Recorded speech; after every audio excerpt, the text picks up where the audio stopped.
Katargam વસ્તા દેવડી road પર મહંત diamond અને રશેશ નામથી એલએલપી પેઢી ખોલી 21 હીરા વેપારીઓ પાસેથી 8.20 કરોડના હીરા લઈ પૈસા ચૂકવ્યા વિના પેઢી બંધ કરી ભાગેલા રોનક ધોળિયાને પોલીસે દબોચી લીધો છે। આ કૌભાંડમાં રોનકે જીતેન્દ્ર ધનજી કસદરિયા સાથે ભાગીદારી કરી હતી। ફેબ્રુઆરી 25 થી માર્ચ 25ના એક મહિના દરમિયાન એલએલપી દ્વારા ઘણા વેપારીઓ પાસેથી હીરા ખરીદી ચૂકવણી ન કરી પેઢી બંધ કરી ભાગી ગયા હતા। સુરત પોલીસની આર્થિક ગુના નિવારણ શાખાની તપાસ હેઠળ અત્યાર સુધી જીતેન્દ્ર સહિત 6 લોકોની ધરપકડ થઈ ચૂકી છે। રોનક 6 મહિનાથી ફરાર હતો, જેની આર્થિક ગુના શાખા દ્વારા ધરપકડ કરવામાં આવી છે।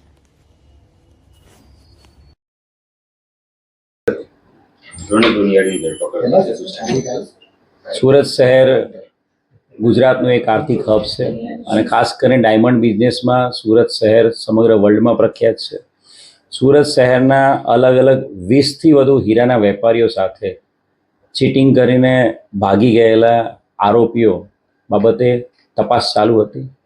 બનાવની હકીકત એવી છે કે મહંત ડાયમંડ એલએલપી અને રશેશ જ્વેલ્સ એલએલપી જે ઇન્ટરકનેક્ટેડ બે કંપનીઓ છે, બંને ભાગીદારો છે, કોમન ભાગીદારો છે બંને કંપનીના। આ લોકોએ સુરત શહેરના 20થી વધુ ડાયમંડના વેપારીઓ પાસેથી જ્વેલરીઝ બનાવવા માટે નેચરલ ડાયમંડના ઓર્ડર્સ એમની પાસે કરતા હતા અને અલગ અલગ વેપારીઓને વિશ્વાસ કેળવીને મહંત ડાયમંડ એલએલપી અને રશેશ જ્વેલ્સ એલએલપીએ આ વેપારીઓ પાસેથી 8.5 કરોડની આસપાસના હીરાઓની ડિલિવરી લીધી હતી। 8.5 કરોડ જેટલા નેચરલ ડાયમંડની ડિલિવરી લીધી હતી અને ત્યારબાદ પેમેન્ટ કરવા માટે ગલ્લા તલ્લા કરીને બહાના બતાવીને આ બંને જે કંપનીઓ છે મહંત ડાયમંડ એલએલપી અને રશેશ જ્વેલ્સ એલએલપી બંનેના તમામ ભાગીદારો પેમેન્ટ ચૂક્યા વગર ભાગી ગયા હતા।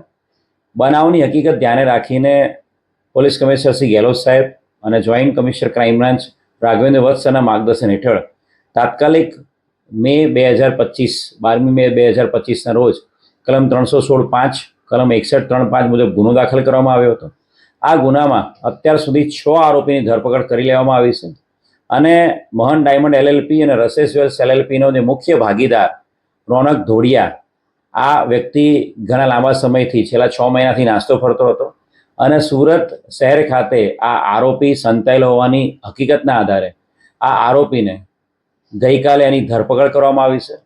આરોપીના પોલીસ રિમાન્ડ 2 દિવસના એના રિમાન્ડ પણ મેળવવામાં આવે છે અને હાલ આરોપીએ આ જે ડાયમંડની ડિલિવરી લીધેલી છે 8 કરોડ 20 લાખના ડાયમંડ, એની ડિલિવરી લીધા પછી આ ડાયમંડની એ લોકો કઈ જગ્યાએ ક્યાં વેચાણ કર્યું છે અથવા તો કોઈ જગ્યાએ એને સગે વગે કર્યા છે, આ બાબતે વિગતવારની પૂછતાછ ચાલુ છે અને એ બાબતે હાલ એસીપી સરવૈયાના માર્ગદર્શન હેઠળ તપાસ થઈ રહી છે।